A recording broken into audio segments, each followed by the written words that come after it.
오늘 하나님께서 우리에게 주신 말씀은 시편 68편 구약성경 849쪽에 있습니다. 우리 시편 68편의 말씀을 먼저 드라마 바이블로 읽겠습니다.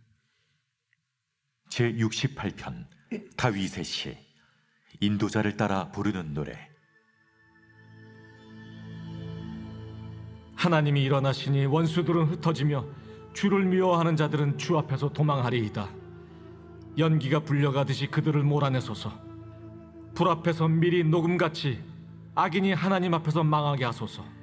의인은 기뻐하여 하나님 앞에서 뛰놀며 기뻐하고 즐거워할지어다.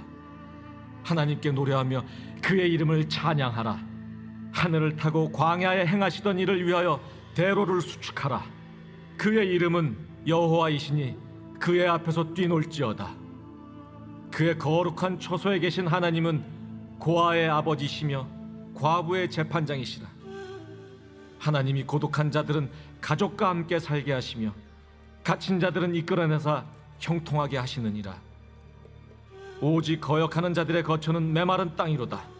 하나님이여, 주의 백성 앞에서 앞서 나아가사 광야에서 행진하셨을 때 땅이 진동하며 하늘이 하나님 앞에서 떨어지며 저 신의 산도 하나님 곧 이스라엘의 하나님 앞에서 진동하였나이다. 하나님이여, 주께서 흡족한 비를 보내사 주의 기업이 곰핍할 때 주께서 그것을 견고하게 하셨고 주의 회중을 그 가운데에 살게 하셨나이다. 하나님이여, 주께서 가난한 자를 위하여 주의 은택을 준비하셨나이다. 주께서 말씀을 주시니 소식을 공포하는 여자들은 큰 무리라. 여러 군대의 왕들이 도망하고 도망하니 집에 있던 여자들도 탈취물을 나누도다.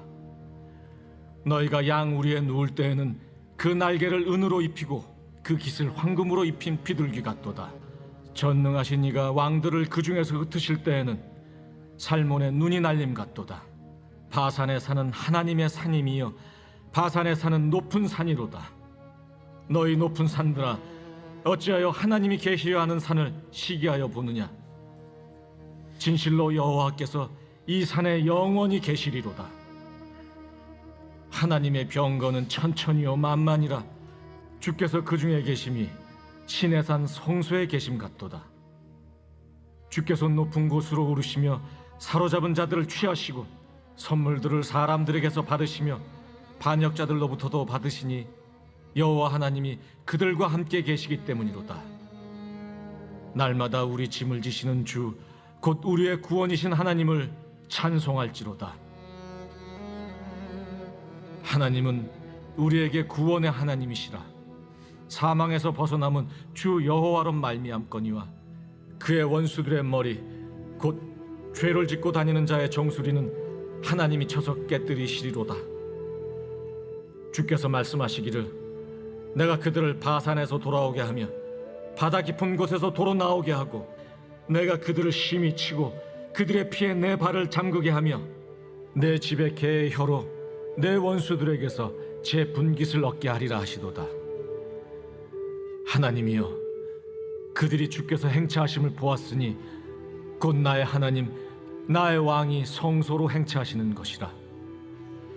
소고치는 처녀들 중에서 노래 부르는 자들은 앞서고 악기를 연주하는 자들은 뒤따르나이다. 이스라엘의 근원에서 나온 너희여, 대회 중에 하나님 곧 주를 송축할지어다. 거기에는 그들을 주관하는 작은 베냐민과 유다의 고관과 그들의 무리와 스불론의 고관과 납달리의 고관이 있도다.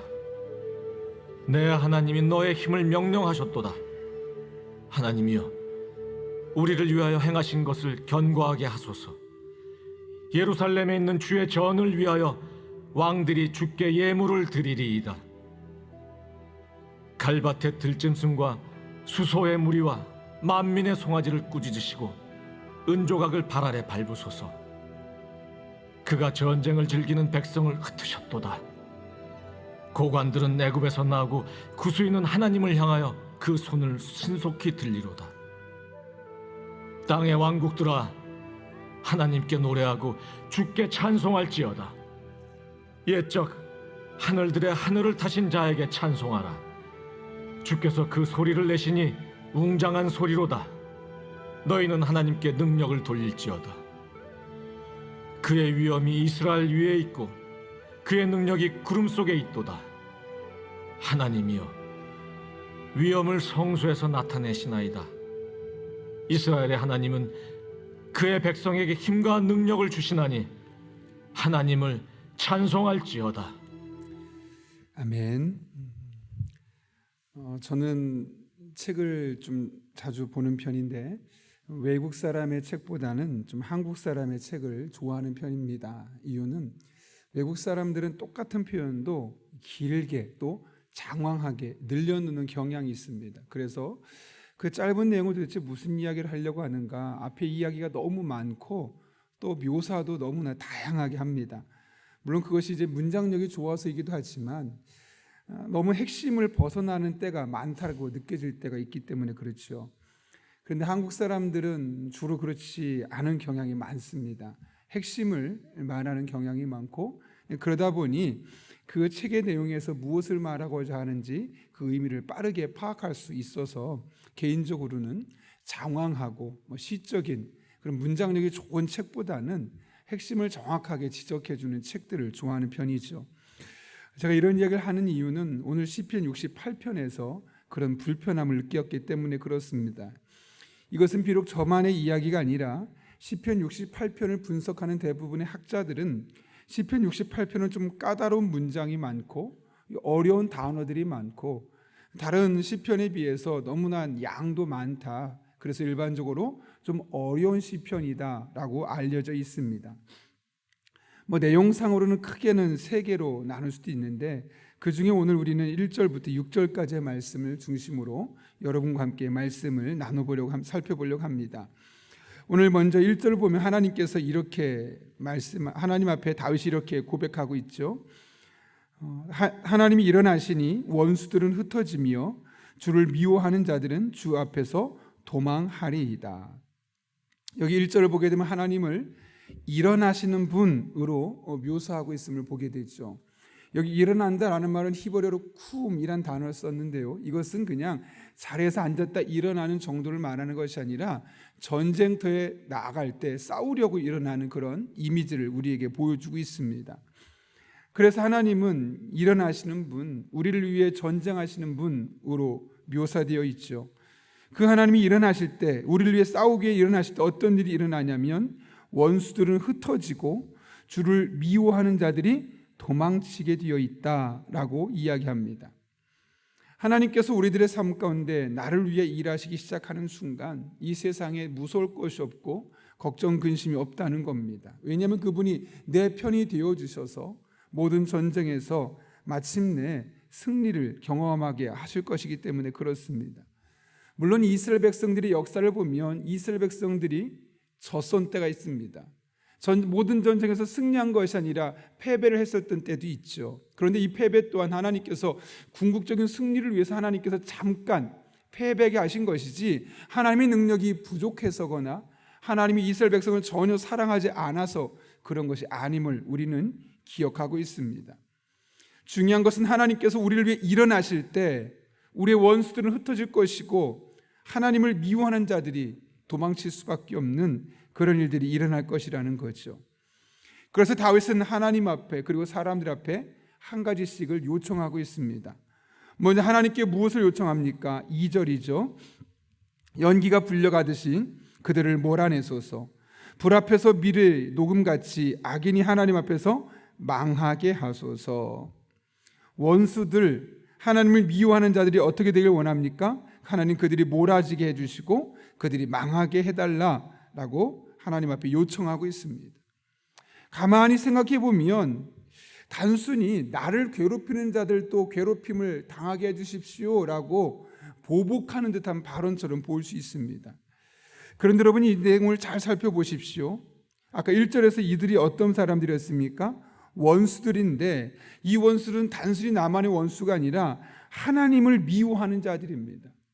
그러니까 나를 괴롭히는 것이 나 자체가 싫어서이기도 하지만 한편으로는 하나님을 믿는 내가 못마땅해서, 신앙생활하는 내가 못마땅해서 하나님의 이름을 들먹이며 자신들이 더 나은 존재라고 말하는 그 이스라엘 백성들이 못마땅해서 하나님을 미워하는 자들, 그들을 말하는 것이죠. 따라서 오늘 2절에서 그들을 몰아내달라고, 그들이 하나님 앞에서 망하게 해달라는 말은 단순히 나를 괴롭혔기 때문에 그들도 힘들어야 됩니다 라는 표현이 아닙니다. 이것은 보다 적극적으로 하나님이 하나님 되심을 보여주십시오. 하나님을 미워하고 하나님의 존재를 부인하고 하나님의 능력을 무시하는 그들에게 하나님이 어떤 분이신지 하나님 분명히 보여주십시오. 이렇게 하나님이 하나님 되심을 보여달라는 요구임을 보게 됩니다. 이를 통해 우리가 알 수 있는 것이 무엇일까요? 다윗의 관심은 내가 아니라 하나님이었음을 보게 됩니다. 물론 완벽하게 그런 것은 아니지만 다윗은 적어도 나로 인하여 하나님이 높아지고 나의 삶을 통해 하나님이 영광 받는 것이 그의 삶의 이유 중에 하나였다는 것이죠. 그래서 그는 일어나시는 하나님을 통해서 하나님을 미워하는 자들이 망하게 해달라라고 이야기를 하고 있는 겁니다. 사실 여러분, 우리가 잘 알고 있는 다윗과 이 골리앗의 싸움 잘 알고 계시죠? 이 다윗과 골리앗의 싸움이 왜 시작되었습니까? 물론 표면적으로는 이스라엘 백성들과 골리앗의 싸움입니다. 그런데 그 중에 어린 소년이었던 다윗이 왜 그 전쟁에 참여하게 되었습니까? 다윗이 체구도 컸기 때문에, 남들보다 뛰어난 군사적인 전략가였기 때문에, 그랬기 때문에 그가 전쟁에 참여하게 되었습니까? 아니죠. 그는 자신의 이름을 드러내고 출세하고 성공하기 위해서 그 전쟁터에 나간 것이 아니었습니다. 물론 형들은 그렇게 오해해서 다윗에게 뭐라고 한마디씩 하죠. 네가 나이가 몇 살인데 우리 아무도 못 나가는데 너 지금 무슨 소리 하는 거냐고 한마디씩 핀잔을 했습니다. 형들이 보기에는 다윗이 얘가 출세 눈이 멀었구나, 집에서 매일 무시만 당하니까 여기 와서 이름 좀 한번 날려보려고 하는구나, 형들 마음엔 그런 마음이 있었던 겁니다. 그런데 다윗이 그 전쟁에 참여했던 궁극적인 이유는 자신의 성공과 출세와 이름을 높이기 위함이 아니었습니다. 철저하게 하나님의 영광을 높이고 우리가 가만히 있음을 통해서 하나님의 이름이 모욕당하는 것을 도저히 참을 수가 없었기 때문입니다. 사무엘상 17장 26절에서는 이렇게 말하지 않습니까? 이 할례받지 아니한 블레셋 사람이 누구이기에 살아계신 하나님의 군대를 모욕하겠느냐. 다윗이 보기에 너무너무 속상한 겁니다. 하나님이 하나님답지 못하게 이 세상에서 모욕당하는 것. 야, 교회 다녀봤자 소용없어. 야, 교회 다니는 사람 다 똑같아. 교회가 이 세상의 희망이라고? 말도 안 돼. 이런 소리를 듣는 것을 보고 들을 수 없었던 겁니다. 골리앗이, 할례받지 아니한 골리앗이 하나님을 모욕하고 하나님의 군대를 모욕하는 것, 이것을 도무지 참을 수 없었던 겁니다. 어린 나이지만, 10대 소년이지만 그 안에 하나님을 향한 열망과 적어도 내가 믿는 하나님이 진짜 하나님인데 이렇게 무시당하고 모욕당하는 일이 있어서는 안 되겠다, 그런 마음이 그의 속에서부터 싹트고 있었던 겁니다. 그러면서 이 다윗이 실제로 골리앗과 전쟁에서 싸움이 붙어서 바로 직전에, 돌을 던지기 직전에 뭐라고 말합니까? 우리가 잘 아는 17장 45절 말씀이죠. 너는 칼과 창과 단창으로 내게 나아오거니와 나는 만군의 여호와의 이름으로 내게 나아가노라. 너 많은 전쟁 무기 들고 나한테 나오지, 나는 돌 하나 들고 하나님의 이름으로 나아간다. 그러니까 이 전쟁의 목적이 무엇이냐? 다윗은 내가 이기면 내 실력이 아니라는 거죠. 하나님의 이름으로 나아가는 것처럼 하나님이 이 전쟁에서 승리케 하실 것이다. 그런 그의 마음속에 확신이 있었던 것입니다. 다윗의 마음속에는 하나님의 영광이 우선순위였고 우리로 인해서 하나님의 이름이 모욕당하는 것을 도무지 참을 수 없었고 마음의 통탄함을 금치 못했던 겁니다. 그런데 여러분, 오늘날 어떻습니까? 하나님의 이름이 높임받는 시대입니까? 하나님의 이름이 모욕당하고 있는 시대입니까? 하나님의 이름이 모욕당하고 있는 시대입니다.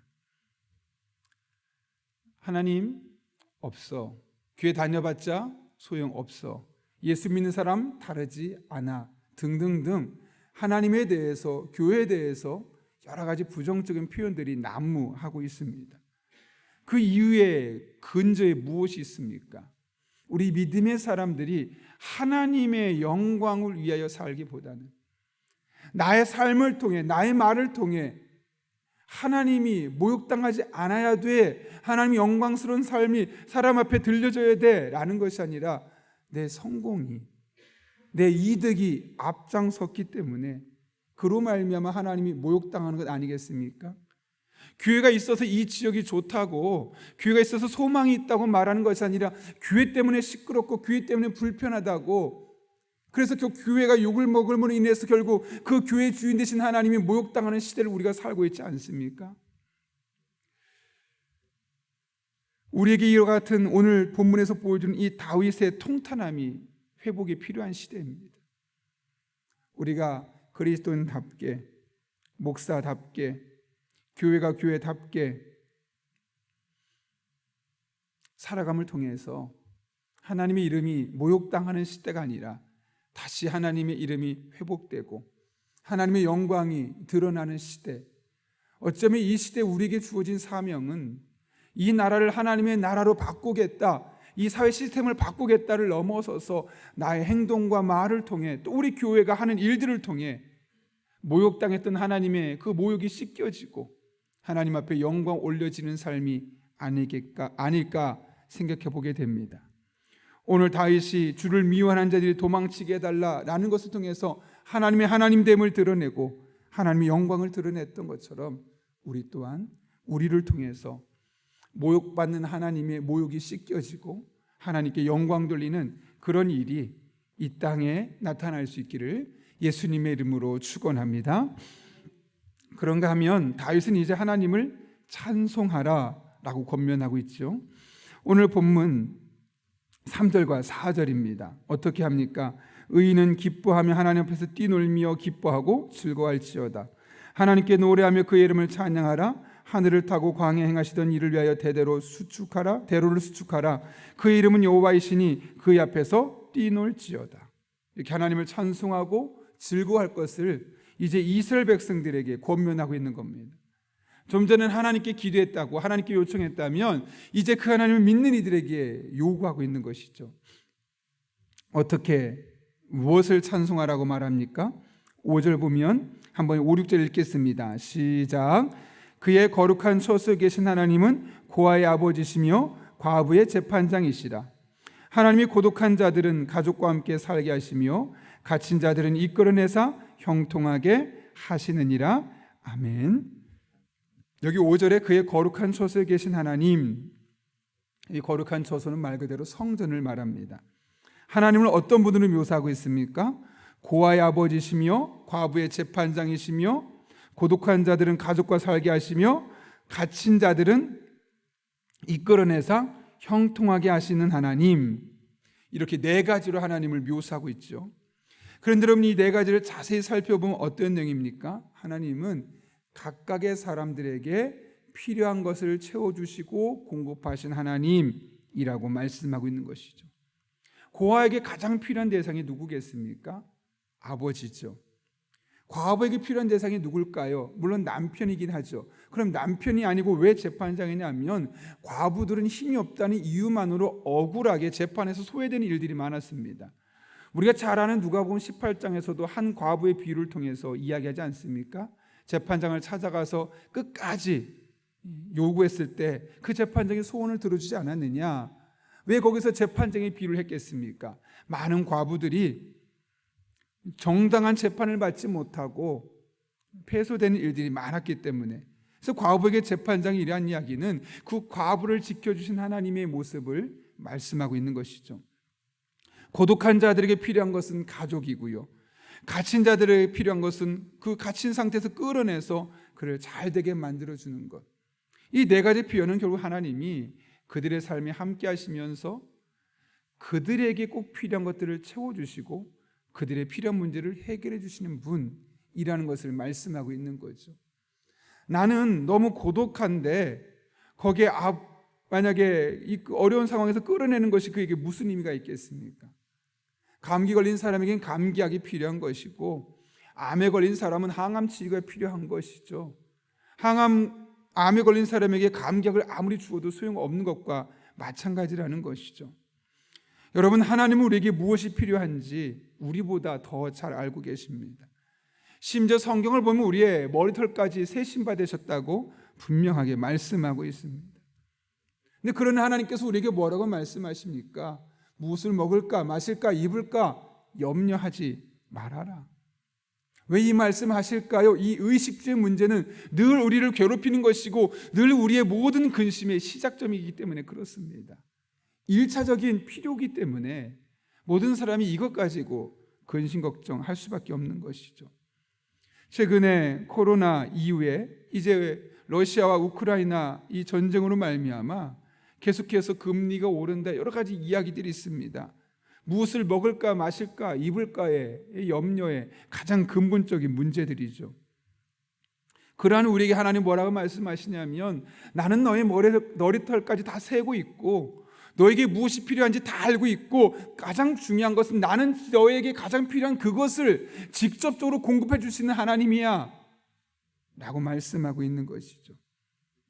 그러므로 여러분, 우리 할 일은 고민이 아닙니다. 스트레스가 아닙니다. 하나님께 묻고 그분이 우리의 삶에서 일하시도록 그분의 지혜를 구하고 그분에게 기도하며 나아가는 것, 그것이 우리 그리스도인의 삶의 태도입니다.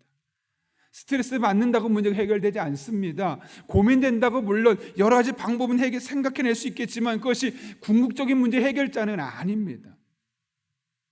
우리에게 무엇이 필요한지 다 알고 계시고 모든 것을 하실 수 있는 하나님 앞에 나아가서, 하나님 이 시대에 왜 이런 어려움과 아픔이 있는지를 묻고 그분의 지혜를 구하고 인도하심을 구하고 능력을 구하고 하나님 나의 삶에 일하시도록 기도의 자리로 나오는 것, 이것이 우리 그리스도인이 해야만 하는 일인 것이죠. 그러면 하나님이 지혜가 필요하면 지혜를 주실 것이고요, 능력이 필요하면 능력을 주실 것이고, 상황에 변화가 필요하면 그 상황을 변화시켜 주지 않으시겠습니까? 오늘 하나님 우리에게 말씀하시는 거 그거 아닙니까? 고아의 아버지가 되시고 과부에게는 재판장이 되시고 고독한 자들에게는 가족을 주시고 갇힌 자들은 그 갇힌 곳에서 끌어내신 하나님, 지혜도 주시고 필요한 능력도 주시고 반드시 선한 길로 인도하여 주실 것입니다. 그래서 이스라엘 백성들은 성전에 올라갈 때마다 하나님 앞에 이렇게 고백했죠. 시편 121편인데요.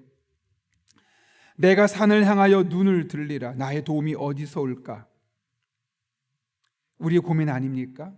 이렇게 말합니다. 나의 도움은 천지를 지으신 여호와에게서로다. 여호와께서 너를 실족하지 아니하게 하시며 너를 지키시는 이가 졸지 아니하시리로다. 이스라엘을 지키시는 이는 졸지도 아니하시고 주무시지도 아니하시리로다. 여호와는 너를 지키시는 이시라. 여호와께서 내 오른쪽에서 내 그늘이 되시나니 낮에 해가 너를 상하게 하지 아니하며 밤의 달도 너를 해치지 아니하리로다. 어떤 것도 우리를 해칠 수 없다는 거죠. 여호와께서 너를 지켜 모든 환난을 면하게 하시며 또 내 영혼을 지키시리로다. 여호와께서 너의 출입을 지금부터 영원까지 지키시리로다. 이 시편 121편의 고백이 매일매일 우리의 일상의 고백이요, 이 하나님을 만난 은혜가 여러분의 삶의 간증이 될 수 있기를 예수님의 이름으로 축원합니다. 우리 함께 기도하겠습니다. 거룩하신 아버지 하나님, 오늘 다윗이 일어나시는 하나님 앞에 간구하고 요청하고 또 우리에게 그 하나님을 바라보며 어떤 삶을 살아야 할지를 번면했던 것을 보게 됩니다. 오늘 말씀을 기억하며 우리 한 사람 한 사람이 하나님의 영광을 위하여 하나님의 이름이 모욕당하지 아니하도록 살아가는 하나님의 사람들 되게 도와주시고, 매 순간 우리에게 꼭 필요한 것들, 나보다 나를 더 잘 아신 하나님 앞에 지혜와 인도하심과 능력을 구하며 살아가는 하나님의 사람들 되게 하여 주옵소서. 이 하루도 함께할 줄로 믿사오며 예수님의 이름으로 기도하옵나이다. 아멘.